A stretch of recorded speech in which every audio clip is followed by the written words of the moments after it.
Universal News TV, votre chaîne d'information la plus crédible. Mythe ou réalité, Cabral Libby, vous êtes dans ce match de gré à gré, dans ce match d'alternance, qui voudrait que le président actuel, Paul Biya, donnerait le pouvoir à quelqu'un d'autre sans forcément passer par les voies constitutionnelles? Ben, je comprends que comme nous allons vers la fin de l'émission, vous commencez à me poser des questions de moindre importance. Parce que lorsque vous m'avez... C'est une question importante. Lorsque vous m'avez dites que le MRC est dans un combat de moindre importance, parlant de gré à gré. Lorsque vous m'avez écouté depuis le début, je vous ai dit comment moi je compte être président de la République. Absolument. Après, à l'issue de la prochaine élection présidentielle. Et pour ce... Vous êtes sur Universal News TV, votre chaîne d'information la plus crédible. Sur le plateau d'une télévision de la place, l'honorable Cabral Libby a réaffirmé que la question du gré à gré dont parle Maurice Kamto est de moindre importance pour lui. Une autre façon de dire que c'est un faux débat. Cabral Libby est actuellement préoccupé par la restructuration de son parti et par son implémentation sur toute l'étendue du territoire camerounais. Je serai élu président de la République à la prochaine élection présidentielle de 2025, a-t-il précisé. Les mécanismes de passation du pouvoir au Cameroun sont clairement définis par la Constitution. Suivons maintenant la sortie de l'honorable Cabral Libby sur le plateau de Dipita Tongo. Suivons. Bonsoir. Face à l'actu reçoit ce dimanche Cabral Libby, le président du PCRN, non moins leader de 11 millions de citoyens. Il sera à sa première sortie médiatique après la session parlementaire de mars 2020, qui, comme vous le savez, de juin 2020, qui, comme vous le savez, sera également la première depuis son élection comme député, première sortie sur cette antenne. Cabral Libby, en 52 minutes, va évidemment partager la vie de son parti, mais également les sujets forts de l'actualité nationale. Cabral Libby, bonjour, bonsoir, bon dimanche. Merci d'être des nôtres. Depuis la reprise des activités de la session parlementaire, vous en êtes à votre première sortie, mais on a également pu voir que votre parti poursuit sa structuration sur le terrain. Est-ce qu'on peut en savoir davantage? Déjà, bonsoir à vous et merci de m'avoir invité. Vous avez raison, ça fait bizarre. Ça faisait effectivement un bon bout que je n'étais pas présent sur ce type d'émission. Mais en réalité, je n'ai pas senti cela. Parce que je suis tout le temps moi-même en train de découvrir le talent de mes nombreux compatriotes qui, eux, sont de plus en plus présents sur ce média et sur d'autres, qui expriment tellement bien et parfois mieux ce que je pense, que je crois que le besoin de m'inviter se fait de moins en moins sentir au profit de mes camarades, que j'encourage et j'en profite pour saluer vos nombreux téléspectateurs que je retrouve. Effectivement, le parti, vous savez, quand j'ai hérité de ce parti le 11 mai 2003, c'était le 11 mai 2019, le parti lui-même créé depuis 2013, non, depuis 2003, je confonds un peu les dates, je le reprends le 11 mai 2019, le parti est créé depuis le 14 février 2003 par M. Kona Robert et M. Massardine Albert Fleury, que je salue au passage. Quand il me confie cette responsabilité, le 11 mai 2019, le parti aura été en latence depuis sa création.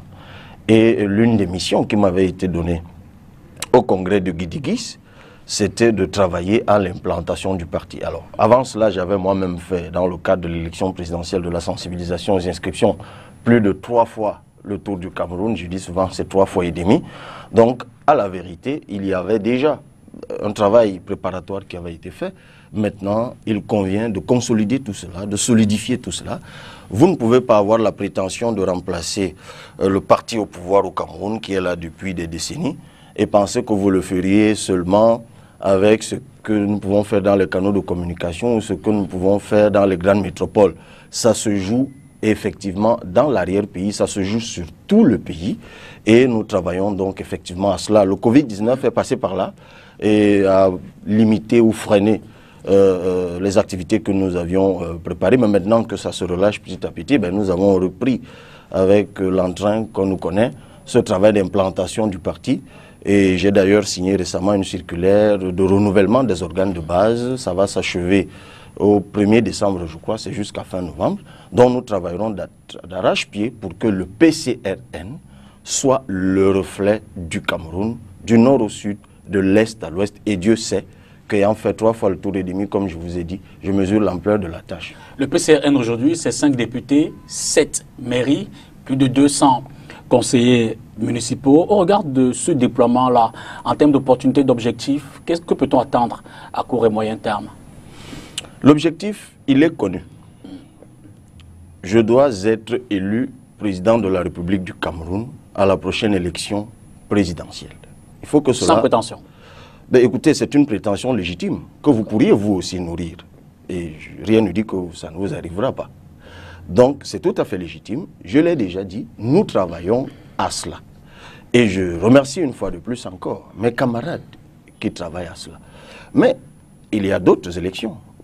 Il y en a qui viennent de passer en février dernier, il y en a qui, en 2025 d'ailleurs, qui devraient avoir lieu, parce que ce sera encore une année de forte concomitance politique, puisque ce sera l'élection présidentielle, les élections législatives, les élections municipales, mais entre-temps, on pourrait avoir les régionales, mais de ce point de vue, nos prétentions, logiquement, devraient être limitées, parce que le collège électoral, il est connu.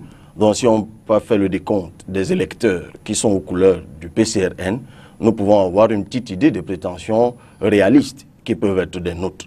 Mais 3 ans de fonctionnement, d'abord à partir de 11 millions de citoyens, puis le Parti camerounais pour la réconciliation nationale, vous l'avez dit, nous sommes 2e quand même au Cameroun, et ça on ne le dit pas suffisamment, au nombre de communes remportées. Je rappelle qu'au Cameroun actuellement, au nombre de communes entières remportées, malgré, nonobstant nos 7 communes seulement, nous venons après le RDPC. Nous avons 5 députés. Et c'est bien de préciser encore, et c'est sans prétention et sans aucune provocation. Mais il faut rappeler qu'au moment où le PCRN accède à ce niveau de représentativité-là, son leader, et encore moins ses responsables majeurs, ne sont ni d'anciens ministres, comme ça a été le cas pour certains partis, ni d'anciens hauts commis de l'État. On ne nous connaît pas d'attache particulière ici avant avec l'ordre gouvernant. Je dis cela parce que c'est important. Vous pouvez faire une étude exégétique de tout ce qui s'est fait jusqu'ici. La plupart des partis qui accédaient à ce niveau de responsabilité la bénéficiaient soit d'un contexte très favorable, c'était un peu le cas au début des années 90, et depuis ça s'est refermé un peu, soit alors parce que leur leader avait déjà un parcours, parfois au sein du parti gouvernant, ce qui lui donnait effectivement un certain type d'avantage, tout au moins un rayonnement. Et dans notre cas, j'ai envie de dire que c'est globalement des non-nèmes. Des personnes dont tout le monde, et parfois logiquement s'en moquait, ne se prévalant pas toujours du rayonnement des autres, du carnet d'adresse des autres, du poids économique des autres. Non, ce que je veux dire, c'est que lorsqu'avec notre engagement, lorsqu'avec nos convictions, lorsqu'avec le travail acharné, lorsqu'avec nos idées, nous avons pu faire cela en ce temps-là, croyez-moi, nous ferons 2, 3, 4, voire 10 fois plus. Parce que le ferment qui fertilise justement notre engagement est chaque jour de plus en plus enrichi par la maturation de ceux qui ont commencé, par l'arrivée de ceux qui arrivent avec des valeurs ajoutées certaines. Je puis vous dire que par la grâce de Dieu et les efforts que nous allons continuer à fournir, lors des prochaines échéances, le PCRN a la prétention d'être le leader, le parti politique leader au Cameroun. On reparle du PCRN, notamment tout à l'heure avec les activités parlementaires, puisque vous y êtes. Je voudrais d'abord, chers messieurs, madame, qu'on prenne ce premier stop pour regarder ce qui s'est passé dans l'affaire Djoka Kinsley. Vous le savez, cette semaine a été marquée par la plainte portée par les avocats de ce dernier à l'endroit du colonel Hassan Fak, le chef de la division de la communication du ministère de la Défense, qui, semble-t-il, avait porté quelques accusations vis-à-vis de ce dernier. Suivez ce reportage et on revient derrière introduire ce que pense le PCRN de la crise anglophone. Violation de présomption d'innocence, divulgation des enquêtes de procédures judiciaires, telles sont les accusations qui pèsent contre le capitaine de frégate Atonfangemo Cyril. Une plainte introduite par Kinsley Fomuniun Djoka près le tribunal militaire de Yaoundé. Notre client est encore devant le juge d'instruction. Notre client bénéficie toujours la présomption d'innocence. Son affaire est déjà devant les juridictions et la loi ne le permet pas. L'affaire fait suite au passage du porte-parole de l'armée camerounaise sur une chaîne de télévision locale. Atonfak est allé plus loin d'annoncer à tout le monde que ils ont à leur disposition les laptops de M. Njoka comme les preuves, comme les pièces à conviction, quoi, pour démontrer comment Njoka fait ses opérations sur le terrain avec les terroristes. Que Njoka a même avoué devant eux. Je ne sais pas si M. Atom Fak est l'un de ces enquêteurs du service central de recherche judiciaire. M. Atom Fak n'a jamais rencontré Njoka. N'en parlons même pas du fait qu'il est même parti sur le terrain avec Njoka. Un téléphone Android, une carte datant du référendum, tels sont les éléments scellés de Kingsley Njoka pour des raisons judiciaires, indiquent ses avocats qui disent avoir récupéré, les autres dits sous scellés. Ça, c'est le papier que M. Atom Fak a dit que c'est le coupon des impôts que Njoka est en train de collecter. Ça, c'est l'un des téléphones qu'on a pris chez M. Njoka, qu'on a fait rentrer. Me demander à quoi sert ce genre de choses dans l'enquête. Voici donc les ordinateurs, les marques. Ça, c'est les ordinateurs. Ça, c'est les ordinateurs. Voilà, avec le sac que j'ai à main. Voici donc les choses qui sont à la disposition du colonel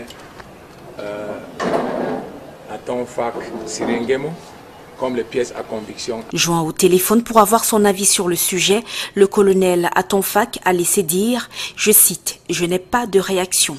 Rappelons que Kingsley Njoka est actuellement en détention provisoire à la prison centrale de Nkoundingui. Il est accusé de terrorisme. Au détour de cette actualité, donc, on va introduire la question de la crise anglophone. Cabral Libby, vous avez pris part au grand dialogue national. Au cours du mois dernier, Sisikou Ayuk Tabé a annoncé par sa page Twitter qu'il a entamé des négociations avec certains membres du gouvernement. Une actualité qui a rapidement été démentie par le ministre de la Communication. Vous avez le sentiment que le gouvernement hésite sur ce chemin-là? Je ne me perdrai pas à l'imagination du sexe des anges. Nous nous contentons de ce que nous voyons. Vous avez deux protagonistes. L'un dit « je suis en pourparlers avec l'autre » et ce dernier vous répond que c'est faux. Bon, à qui faut-il accorder du crédit en ce moment-là? Tout au moins, nous demeurons dans l'expectative qui a toujours été la nôtre, celle d'une sortie de crise par le dialogue. Vous vous souvenez que j'avais été de ceux qui avaient dit, déjà à l'époque, qui avaient émis des réserves suite à l'arrestation d'ailleurs de M. Ayuk Tabé. Et je faisais à l'époque un parallèle avec des espaces de conflit comme la Colombie, où malgré tout ce qu'on a connu là-bas, il a bien fallu un moment que le gouvernement et les FARC reprennent le chemin du dialogue. Au Cameroun, si la crise a pris les proportions qu'elle a prises, c'est parce que le dialogue qui avait été entamé, nous l'oublions toujours, avait été rompu, notamment par le gouvernement, avec l'arrestation des personnes d'ailleurs qui plus tard vont être relâchées, notamment des acteurs de la société civile. Certains ont été récupérés dans la commission du multiculturalisme et du bilinguisme. Donc c'était une erreur à l'époque. Nous le savons, nous l'avons dit. On ne remue pas le couteau dans la plaie. Reprenons le chemin du dialogue. Moi, je serais heureux d'apprendre que les principaux protagonistes de cette crise ont repris le chemin du dialogue avec le gouvernement. Ce dernier dit d'ailleurs qu'il est disposé à dialoguer. Il y a une question qui revient tout le temps. On dialogue avec qui? C'est vrai que la crise a métastasé. Les différents acteurs sur le terrain même de la guerre, dans le bush, ne sont pas concertés. Il y a pratiquement plus de coordination. Comme dans tout conflit qui s'enlise, il y en a qui affichent des ambitions ou plutôt des expectatives que l'on pourrait qualifier de légitimes ou pas, mais qui sont connues et les intéressés, les auteurs sont identifiés.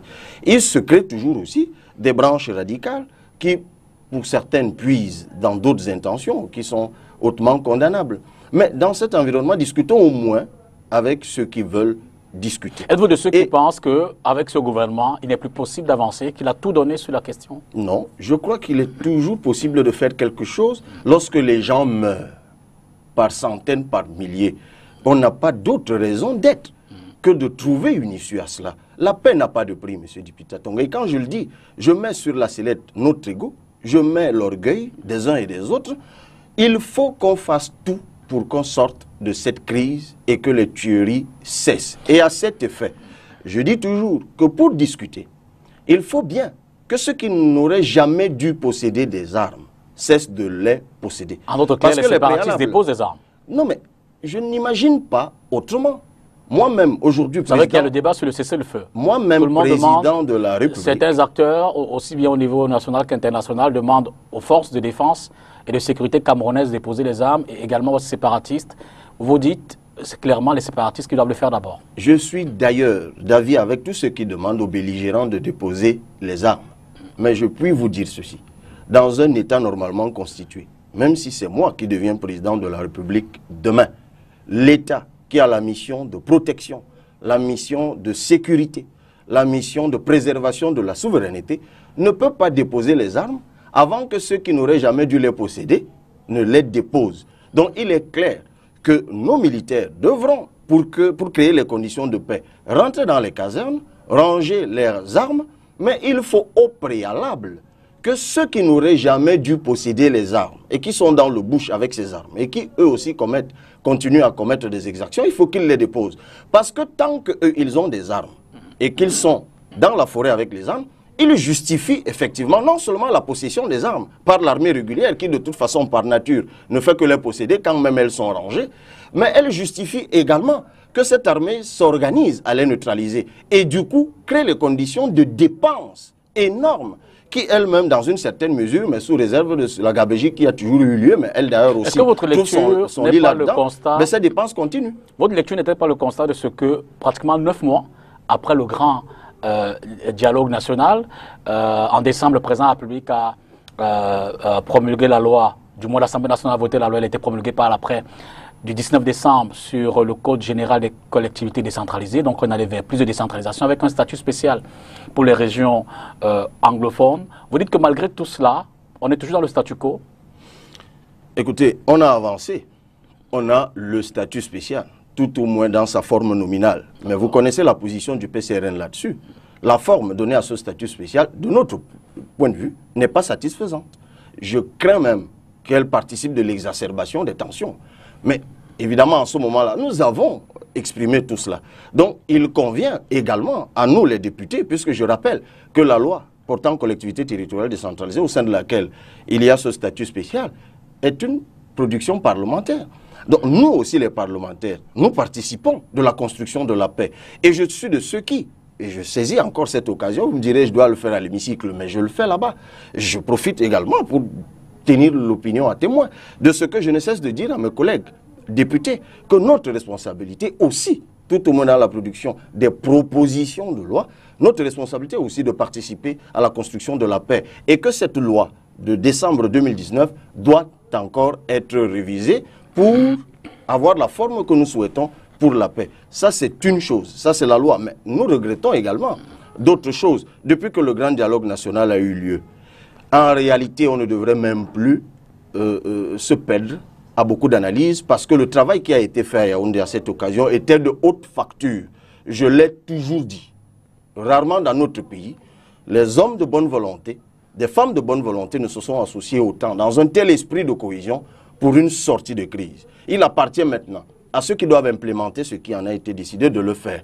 Vous parlez de la crise anglophone, vous parlez de la double nationalité, vous parlez d'un certain nombre de réformes qui ont été évoquées, que ce soit dans la relocalisation, que ce soit dans la reconstruction. Ben nous attendons, aujourd'hui nous avons une boussole.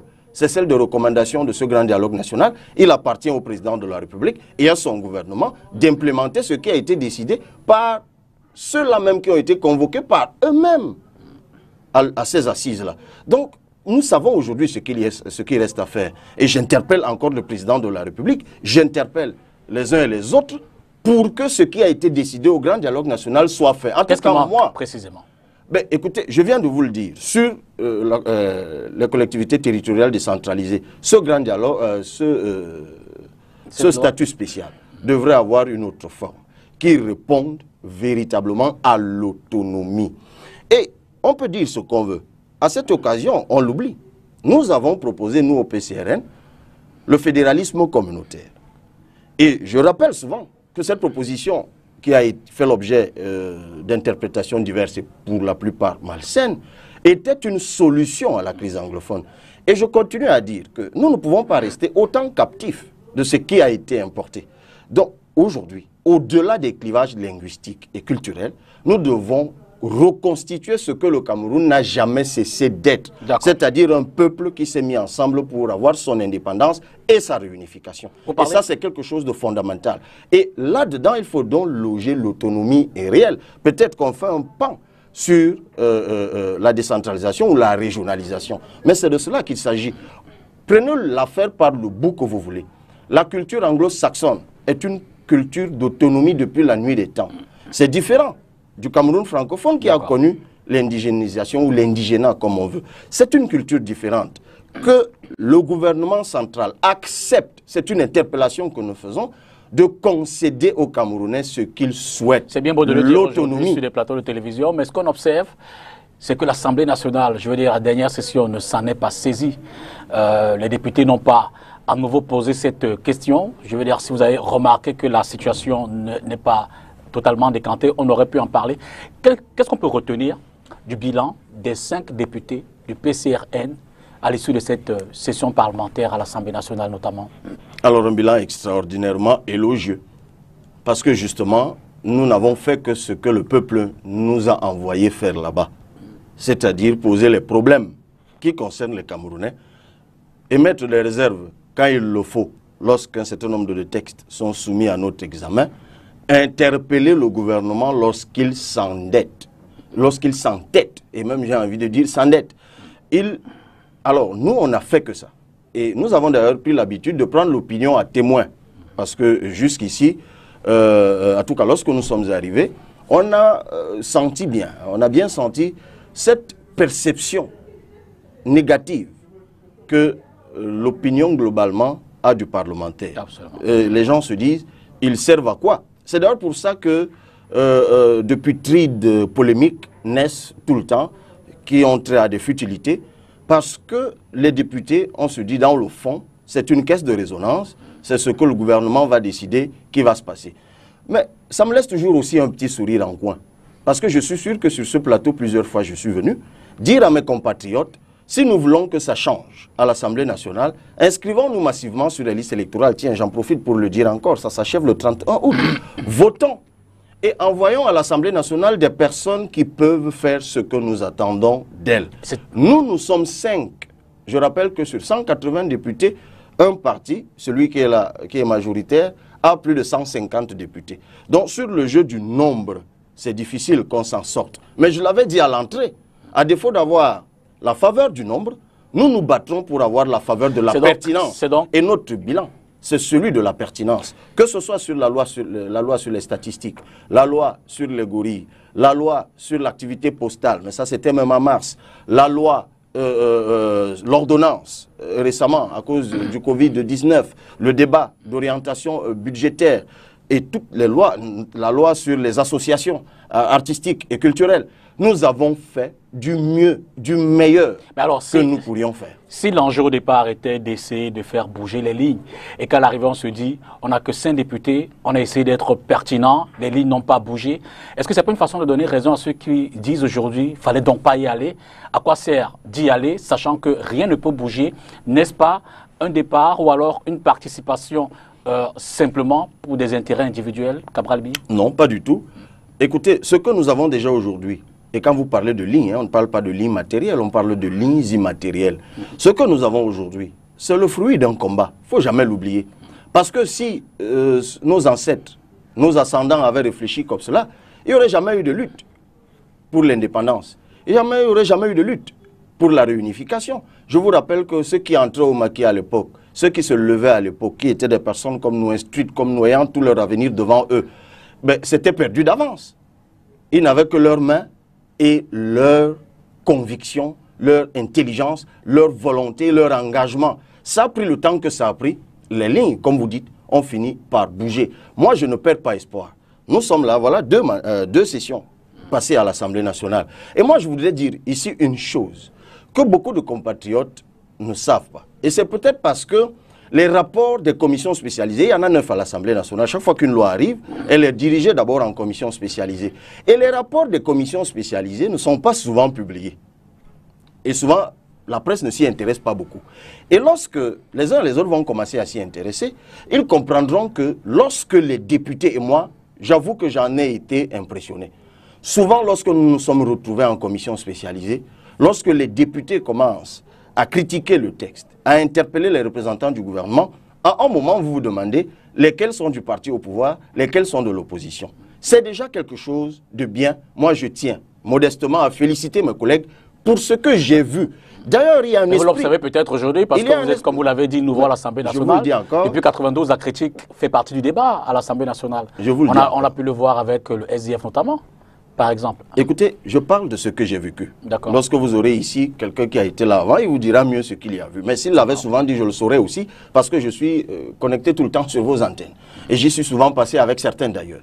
Je dis que c'est quelque chose dont l'opinion doit être au courant. Et puis, il faut aussi qu'on sache que même au sein du parti au pouvoir, il y a eu un renouvellement assez important, de l'ordre de 60%, et un rajeunissement particulièrement marqué. Et je peux vous dire que l'esprit aujourd'hui qui gouverne les travaux à l'Assemblée nationale est un esprit nouveau. On ne l'a pas soupçonné à l'entame. Moi, je ne serais pas surpris, d'ailleurs, moi, je vous le dis de toute façon pour répondre directement à votre question, que le PCRN, dès notamment la session de novembre, c'est vrai, les budgets, et surtout mars 2021, le PCRN posera sur la table du bureau de la conférence des présidents de l'Assemblée nationale, dont je fais partie, un certain nombre de propositions de loi qui touchent notamment à la décentralisation, à la nationalité, ainsi de suite, ainsi de suite. Nos équipes sont en train de travailler là-dessus. Évidemment, ça pourrait ne pas prospérer, toujours à cause du jeu d'équilibre ou de déséquilibre.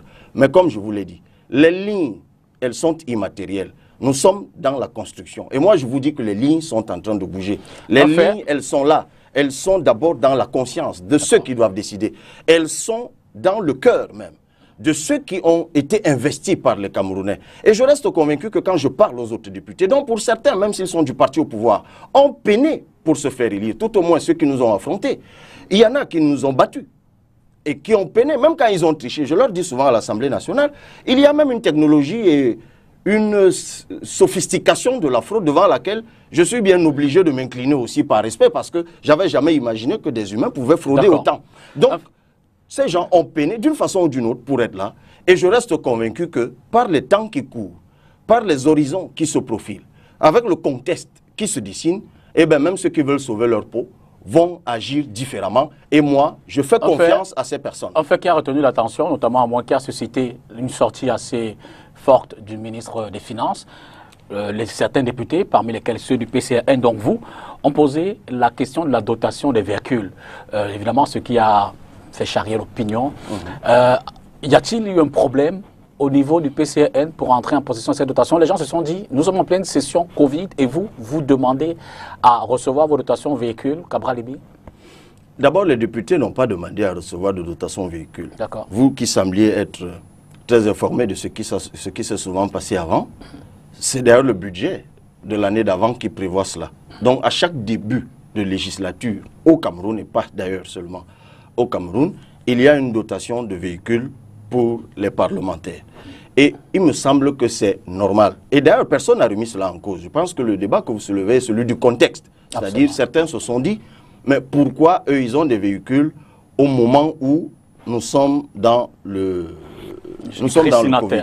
Ça paraissait indécent. C'est un sujet intéressant. C'est né de quoi en réalité? De ce qu'un document des finances a fuité dans les réseaux sociaux qui parlait d'un montant de 4,5 milliards. Moi, je vais vous dire, M. Dipita Tongo, c'est même justement en période de Covid que ces députés aussi ont besoin du matériel de travail. Parce que le véhicule n'est rien d'autre qu'un outil de travail. Nous, au PCRN, on n'a pas attendu la dotation de véhicules pour mettre en place une unité qui a produit 50 000 masques. Nous en avons distribué 10 000. D'ailleurs, j'annonce que nous montons là, bientôt, dans la tournée du Septentrion. Nous allons nous arrêter à Garouaboulaye pour l'inauguration du siège de l'Est. Et nous irons également dans certaines villes, Mandjou et autres. Nous irons jusqu'à Kousseri avec, dans nos bagages, 20 000 masques. Ça, on n'a pas attendu pour ça. Lorsque vous avez vu les députés du PCRN, notamment ceux qui ont travaillé, d'ailleurs même ici à Douala, honorable Ngo ici, honorable Ndjip qui sont allés à l'Est, lorsque vous avez vu, qui est d'ailleurs le seul député PCRN de la Sanaga Maritime, honorable Biba François, qui tous les week-ends fait pratiquement les 11 arrondissements de la Sanaga maritime pour distribuer savon, seau et tout ce que vous voulez. Si vous faites un petit calcul de tout cela, c'est loin au-delà des 10 millions que ce député a pu avoir. Mais là, on n'est pas dans une comptabilité de quartier. On est simplement en train de vous dire que lorsqu'il faut arpenter, nous, notamment du PCRN, nous avons besoin de ces outils de travail. Parce que nous sommes arrivés là où nous sommes par le travail de terrain. Et vous avez commencé l'émission par ça. Nous avons arpenté les villages, les localités avec nos véhicules. Lorsque le mien était tombé en panne à Bégué-Palam, il y a 1 an, et je n'avais pas attendu d'être à l'Assemblée nationale, on a dû... Vous savez où se trouve Bégué-Palam? C'est entre Maga et Kaikai. Alors, imaginez qu'on remorque un véhicule à partir de là pour le ramener à Yaoundé. Ça pourrait même coûter la dotation véhicule. Donc, c'est important. Et c'est aussi le lieu de vous dire que vous pouvez compter sur moi aussi pour veiller à la respectabilité de la fonction parlementaire. Vous savez, on ne se lève pas un matin pour être député. Il faut gagner la confiance des Camerounais pour être parmi les 180 à y aller. Nous incarnons une institution constitutionnelle. Et je rappelle encore, et c'est important de le dire, j'ai fait une petite étude comparative. Vous savez, un député camerounais, effectivement, et ça tient aussi à la perception, les gens se disent, de toute façon, ils ne servent à rien. Mais ça va changer aussi. Mais quand on dit qu'un député camerounais touche 1 million de francs CFA, on oublie de dire que pays de développement comparable, en Côte d'Ivoire, il touche 2,5 millions, au Kenya, il touche 3 millions, au Sénégal, il touche 3 millions, même en Centrafrique, il touche 1,7 million. C'est pour vous dire que les députés camerounais, en tout cas ceux du PCRN, je parle au nom du PCRN, ne sont pas exigeants sur ce genre de choses. Le peu qu'il y a, nous le mettons au service des Camerounais. Donc, loin de nous arrêter sur ce type de diatribe, qui participe d'ailleurs toujours du divertissement, de la distraction. Mais nous, on ne se laisse pas distraire. Nous travaillons et le peuple en est juge souverain. Qu'on s'attarde sur le deuxième reportage de cette émission, qui d'ailleurs aborde une question pertinente qui a été abordée au cours de cette session. Et c'est le collectif des artistes qui, à nouveau, du mois après l'adoption de la loi les concernant, est monté au créneau pour interpeller cette fois-là le président de la République dans le cadre éventuellement d'un décret d'application pour essayer de recadrer les choses parce qu'ils ne sont pas contents du dispositif voté à l'Assemblée nationale. Suivez ce reportage. Malgré le vote par le Parlement de la loi régissant les associations artistiques et culturelles au Cameroun, le collectif des professionnels du secteur culturel au Cameroun croit encore au changement. Le dit projet de loi a été adopté par l'Assemblée nationale et le Sénat. Néanmoins, nous continuons de croire que M. le Président de la République peut surseoir à sa promulgation et donner instruction pour qu'elle soit modifiée en tenant compte de nos préoccupations. Le texte est contesté par les artistes depuis son dépôt à l'Assemblée nationale le 26 juin dernier. Il lui est reproché une grande intervention du ministère des Arts et de la Culture dans les affaires artistiques et culturelles. Également, un changement du régime de déclaration à celui d'autorisation des associations objets culturels. Des éléments qui font dire aux artistes que ce texte a été élaboré par des personnes extérieures au secteur de l'art au Cameroun. J'ai le sentiment que cette loi a été faite par des personnes qui ne naviguent pas concrètement dans l'espace artistique et culturel sur le terrain. C'est vraiment un texte de technocrates qui n'ont pas le sentiment que nous sommes une force de proposition pour l'économie du Cameroun, parce que nous employons des gens, parce que nous achetons des produits, parce que nous en exportons. Le souhait de ce collectif, c'est revoir quelques articles de cette loi qui n'est pas entièrement mauvaise. Le souci, la volonté pour le ministère des Arts et de la Culture de structurer. Elle n'est pas mauvaise s'il faut structurer le secteur. Mais sauf qu'en matière de structuration, elle n'est pas bonne. Il y a des problèmes. Voilà, c'est simplement ça. La loi elle-même, elle n'est pas mauvaise dans l'idée que le ministère avait eue. Mais seulement, dans le texte, il y a des problèmes. Une conférence publique sur le décryptage de la loi régissant les associations artistiques et culturelles a eu lieu ce 15 juillet 2020 à Douala. Retour sur ce plateau, Cabral Libby, une loi qui, évidemment, ne fait pas plaisir aux artistes. Vous en dites un mot? C'est le moins qu'on puisse dire. Et sur cette question également, vous m'avez suivi à l'Assemblée nationale, vous que vous interrogez sur ce qu'on y fait. Et s'il y a une chose qui a plu aux artistes, c'est effectivement ma sortie. Parce que nous sommes là aussi pour représenter les artistes. En un mot, on a longtemps parlé de cette question. Cette loi, elle est mauvaise. Mais heureusement, elle est même contradictoire. C'est pour ça que j'avais dit aux artistes, vous n'êtes même pas obligés de vous y soumettre. De vous y soumettre tout simplement. J'ai interpellé le MINAT là-dessus. J'ai interpellé le MINAC là-dessus. Je leur ai dit, vous révisez l'article, l'alinéa 4 de l'article 5 pour inscrire au titre des associations qui sont sous le régime de l'autorisation et de la déclaration, alors que l'alinéa 3 vous dit déjà que les associations de fêtes d'intérêt socio et culturel ne sont pas soumises au régime de l'autorisation et de la déclaration. Vraiment, c'est facile, on n'a pas besoin d'avoir un doctorat en droit pour ça. C'est évident que c'est une contradiction. Mais comme je vous le disais, quand ils s'entêtent, qu'est-ce que vous voulez qu'on y fasse? Non, écoutez, les artistes ont des problèmes qui sont connus, des problèmes de financement, des problèmes d'organisation, effectivement, des problèmes infrastructurels, les salles de spectacle. Je vous rappelle que s'il y a un secteur qui a été sinistré, on n'en parle pas suffisamment, par le Covid-19, c'est le secteur artistique. Parce que les artistes ne se produisent pas, notamment pour ceux qui doivent prester devant des masses. Ben, un artiste me disait, et je l'ai dit d'ailleurs au ministre, je peux le dire, c'est un des fondateurs du groupe Makaz, il était un grand bassiste bien connu, qui disait, depuis mars, il n'a pas gagné 2000 francs CFA de son art. Pendant que les artistes sont dans ce sinistre et s'attendent à ce que, comme on est en train de dégager un certain nombre de mesures pour contenir les effets ravageurs du Covid-19, pendant qu'ils s'attendent à cela, on leur sert une loi qui leur dit, M. Dipita Tongo, que si vous êtes un groupe de danse de Douala Premier, vous créez une association et vous ne prestez qu'à Douala Premier. Pour prester à Douala Troisième, il faut que vous trouviez une autre association là-bas comme la vôtre, que vous constituez un groupe d'associations pour pouvoir prester. Alors, je ne vous parle pas de la Sanaga maritime ou d'une CAM. Je ne vous parle pas de la région ou d'une autre région. Non, on ne peut pas caporaliser l'art. On ne peut pas définir la géographie du génie. C'est pas possible. Ben, nous l'avons dit. C'est même pas imaginable. Mais j'ai bien aimé, pour sortir de là, ce que je viens de suivre, ça vous a d'ailleurs arraché à vous-même un sourire.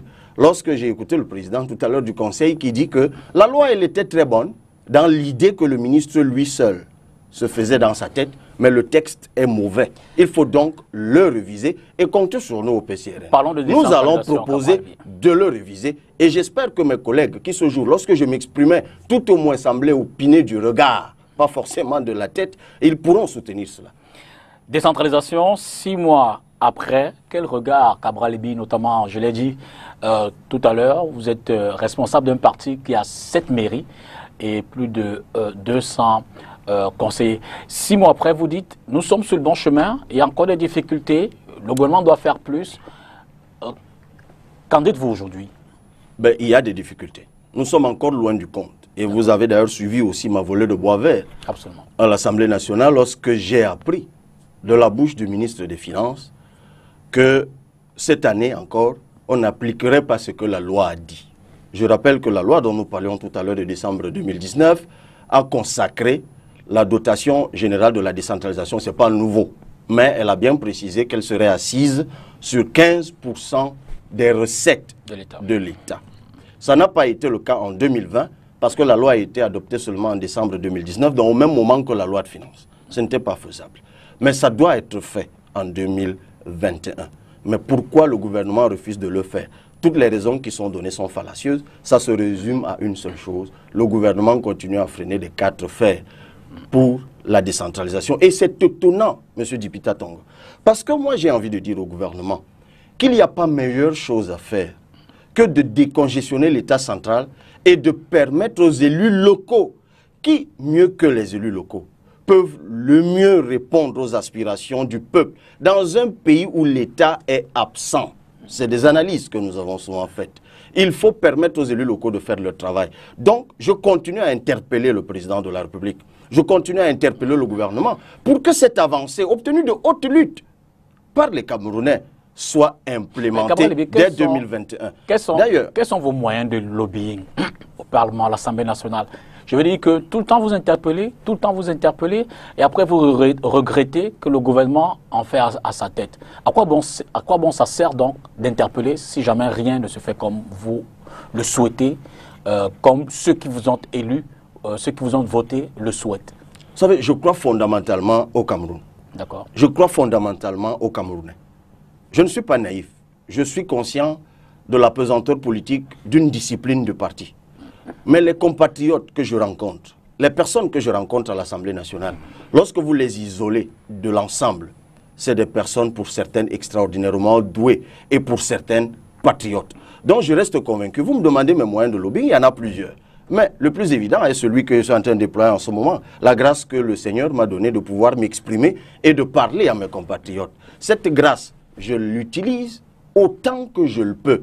La pertinence, la démonstration, de dire à mes compatriotes, d'ailleurs on s'enrichit mutuellement sur un certain nombre de sujets. Je ne perds donc pas espoir. Ce n'est peut-être pas parce que je ne suis pas écouté aujourd'hui que je ne le serai pas demain ou après-demain. D'ailleurs, puisqu'on parle de décentralisation, c'est très important parce qu'il y a une actualité très intéressante qui nous vient notamment de la mairie de Njombe-Penja. Et vous voyez sur un sujet comme celui-là, vous savez, beaucoup de gens ne le savent pas. Ce qu'on appelle les mines de surface, c'est-à-dire le sable, la terre, là qu'on prélève même pour les chantiers routiers, le gravier. Bon, il y a un gros nom à cela que la loi donne, mais moi j'appelle ça les substances minérales non concessibles. En fait, c'est les mines de surface que tout le monde connaît.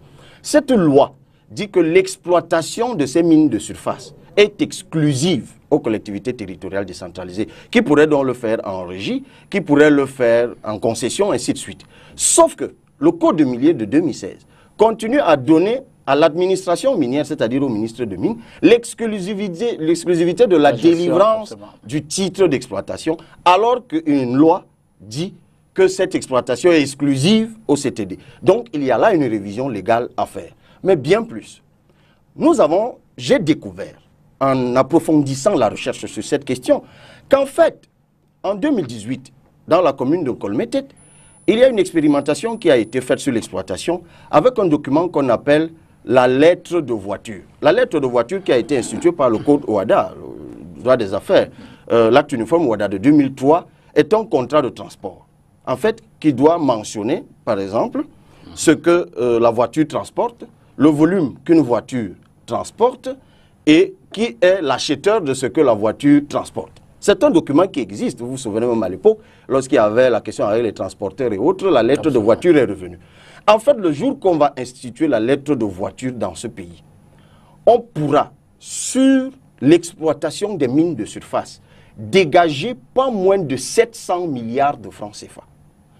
Imaginez le gap qu'il y a entre les 36 milliards que le Premier ministre donne actuellement au titre de la dotation à la décentralisation et les 700 milliards que l'État pourrait générer en rationalisant l'exploitation des mines de surface. Ça veut dire que dans vous voyez qu'à la vérité, ce n'est même pas une guerre entre l'État et les CTD.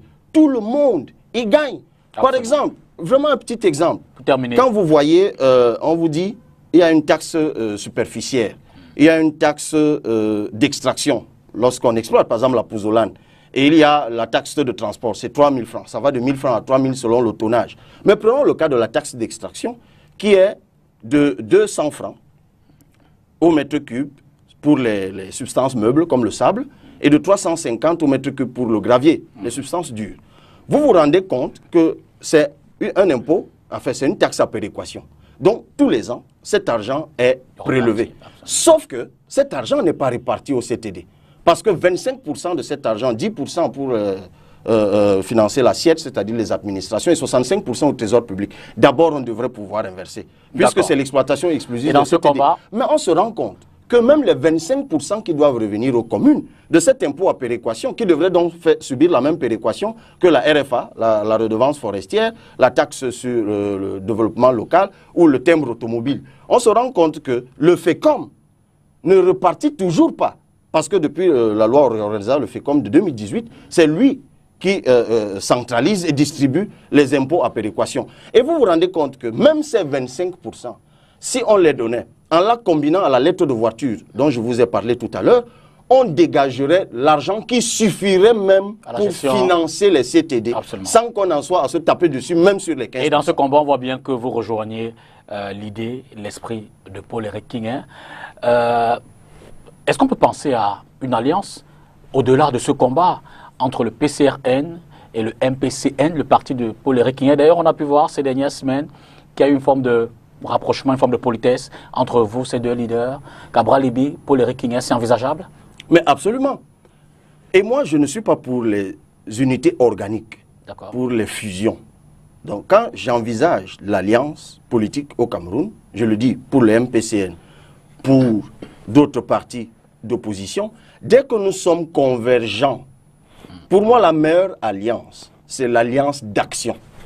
Et c'est pour cela que sur un sujet comme celui-là, s'il y a un combat à mener, un combat pédagogique, à l'adresse même du gouvernement, comme je l'ai dit tout à l'heure, parce qu'il ne faut pas inscrire ce débat sous le prisme de la guerre entre les gouvernants et les élus. Non, en fait, on y gagne tous. Il faudrait peut-être qu'on s'explique davantage. Je sais que les relents, comme on dit, le jacobinisme de certains sont tels qu'ils redoutent la décentralisation. Mais pour revenir à votre question, c'est évident. Avec Paul-Éric Kingé, avec le MPCN, parce que moi je ne réduis pas ces choses aux individus et d'autres formations politiques, je suis prêt à m'associer à d'autres dans l'action. Et chaque fois qu'il faut agir dans le sens d'améliorer le bien-être des Camerounais, chaque fois qu'il faudra se mettre ensemble pour inscrire sur les listes électorales, vous avez vu, il y a quelque temps encore, j'ai salué par exemple la sortie du MRC, du président Kamto, lorsqu'il a demandé à ses militants et ses sympathisants de s'inscrire massivement sur les listes électorales. Voilà ce qui doit nous réunir et nous rassembler. On y revient tout de suite après ce reportage de Jean-Michel Nitieux qui va nous conduire en un mot à la gestion que fait le gouvernement des fonds Covid. Jean-Michel Nitieux est monté au créneau pour critiquer effectivement le ministre de la Santé, le ministère de la Santé publique, de la gestion de ces fonds-là. Et puis derrière, on revient parler du Cameroun et de sa diaspora.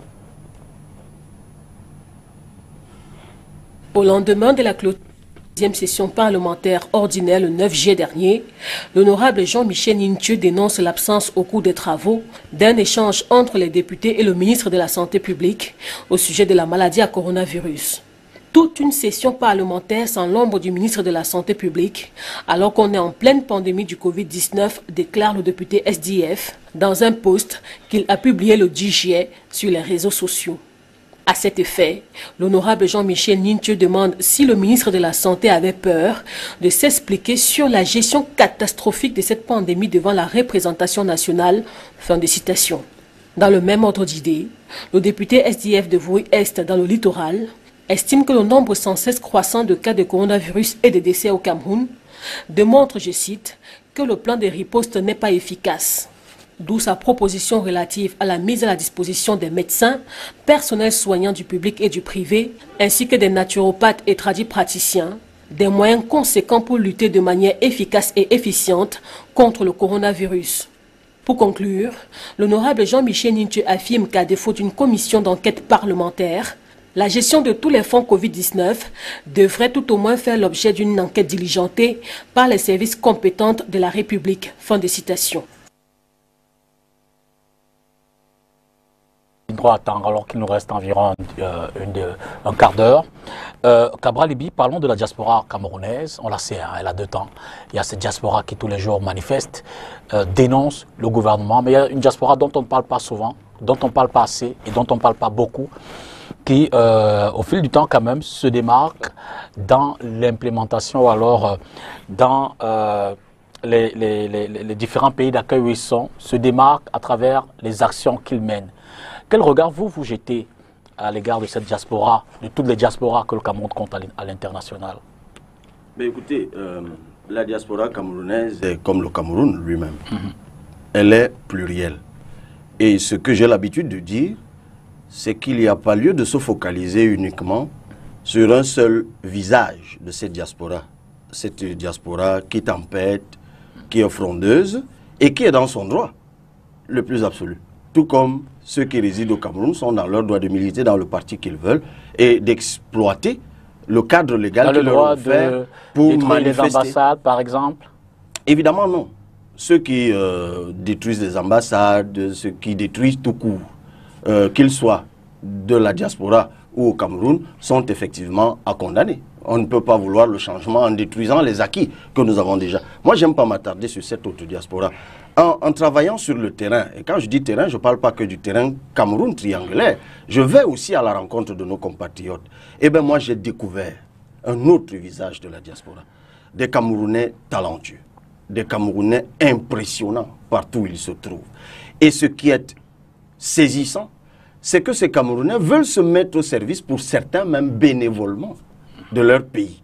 Et moi, j'appelle le président de la République à créer les conditions de cela. Et sur cette question encore, il n'y a même pas lieu de s'attarder, parce qu'une des résolutions du grand dialogue national y est afférente. C'est pour cela que j'appelle à la révision de la loi du Code de la nationalité de 1968, qui est devenu obsolète, adopté dans des conditions de réunification du Cameroun et du contexte du parti unique. Non, on ne peut pas avoir le 5e de notre population à l'étranger. Ce sont les statistiques officielles. 5 millions de Camerounais. Vouloir de leur argent, vouloir de leurs biens, mais de ne pas les vouloir eux-mêmes. Je plaide donc pour la plurinationalité et qu'on arrête même de tricher. Beaucoup de Camerounais ne savent peut-être pas que chaque fois que nous participons à une compétition sportive internationale, comme la Coupe du Monde, ou que ce soit le football ou le basket, la plupart des personnes qui jouent avec les couleurs du vert ou jaune ont d'autres passeports et tombent donc sous le coup de la loi. Parce qu'en la vérité, lorsque vous avez pris une autre nationalité, vous renoncez, mutatis mutandis, à la nationalité camerounaise. Mais on triche pour eux.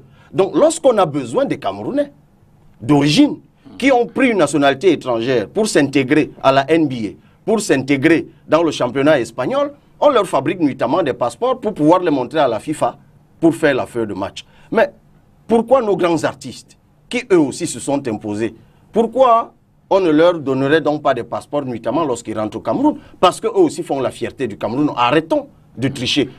Créons les conditions de la plurinationalité. Je me réjouis, d'ailleurs, je crois qu'au moment que je suis sur vos antennes, sur une télévision concurrente, il y a un compatriote dont j'ai donné le nom comme ça récemment en disant « Mais allez voir à Bruxelles ». Moi, je l'ai rencontré quand je suis allé à Bruxelles.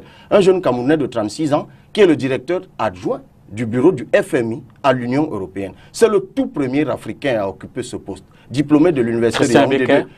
Monsieur Christian Ebeke. Ben, je salue encore. Il fait la fierté du Cameroun. Voilà la diaspora qu'il faut aller chercher. Et puis, il y a des réformes qu'il faut faire. On a évoqué cela au Grand Dialogue National. Nous, au PCRN, depuis 2018, nous avons proposé le guichet unique. Le guichet unique diaspora. C'est-à-dire qu'au niveau du ministère des Relations extérieures, qu'on crée une porte d'entrée pour tous les compatriotes qui veulent s'installer, se réinstaller et investir au Cameroun pour leur dispenser du tracas de notre bureaucratie qui escroque certains, décourage beaucoup d'autres. Il y a comme ça des mesures simples qu'on peut faire. Et moi, je salue encore tous nos compatriotes qui se mobilisent à l'étranger. Parce qu'il y a un autre combat à mener, c'est de permettre aussi qu'il y a des élus parlementaires venant de la diaspora. Cette diaspora dont vous ne voulez pas beaucoup parler depuis quelques semaines porte un combat initié par le MRC sous le label du gré à gré ou de l'alternance non démocratique. Mythe ou réalité, Cabral Libye, vous êtes dans ce match du gré à gré, dans ce match d'alternance qui voudrait que le président actuel, Paul Biya, donnerait le pouvoir à quelqu'un d'autre sans forcément passer par les voies constitutionnelles? Ben, je comprends que comme nous allons vers la fin de l'émission, vous commencez à me poser des questions de moindre importance. Parce que lorsque vous m'avez... C'est une question importante. Lorsque vous m'avez... Vous dites que le MRC est dans un combat de moindre importance, parlant du gré à gré. Lorsque vous m'avez écouté depuis le début, je vous ai dit comment moi je compte être président de la République. Absolument. Après, à l'issue de la prochaine élection présidentielle. Et pour ce faire, je suis au travail, sur le terrain, avec mes compatriotes, à structurer le parti, à l'implanter partout sur l'ensemble du territoire. Parce que je sais que c'est l'inscription massive, le vote massif, la surveillance du vote dans notre contexte qui peut vous permettre de mettre en relief la vérité des urnes. Vous comprenez donc que dans cette dynamique-là, j'accorde peu d'importance aux slogans et aux choses dont la définition des contours me perdrait du temps. Je préfère, moi, me consacrer à ce qui me permettra de mobiliser nos compatriotes pour l'alternance. Et cela dit, justement, cette question d'alternance et bien d'autres ont poussé le gouvernement camerounais à s'exprimer cette semaine à travers le ministre de la Communication et le ministre des Postes et Télécommunications qui sont montés au créneau pour dénoncer ces dérives. Les dérives qu'on observe malheureusement dans certains médias, mais aussi sur les réseaux sociaux. Voici le point de la rencontre du point de presse Mincom Minpostel. C'est une mise en garde du gouvernement contre les professionnels des médias qui se livrent au lynchage des personnalités, à la désinformation, bref, à des dérives médiatiques en piétinant l'éthique et la déontologie professionnelle. Selon le ministre de la Communication, après la sensibilisation, la phase de répression est imminente. Face à cette campagne de désinformation qui n'épargne plus personne, ni aucun secteur de la vie nationale, Le gouvernement en appelle à la prudence, au discernement et à la vigilance de l'ensemble de la communauté nationale, afin qu'elle ne se laisse pas prendre au jeu macabre de ceux qui, dans l'ombre, tissent la toile de cette ignoble duperie. Cette expansion des dérives médiatiques ces dernières années s'explique selon cet expert en communication sociale par une véritable absence de régulation dans ce secteur. Est-ce qu'un journaliste doit tout écrire sous prétexte que c'est l'actualité?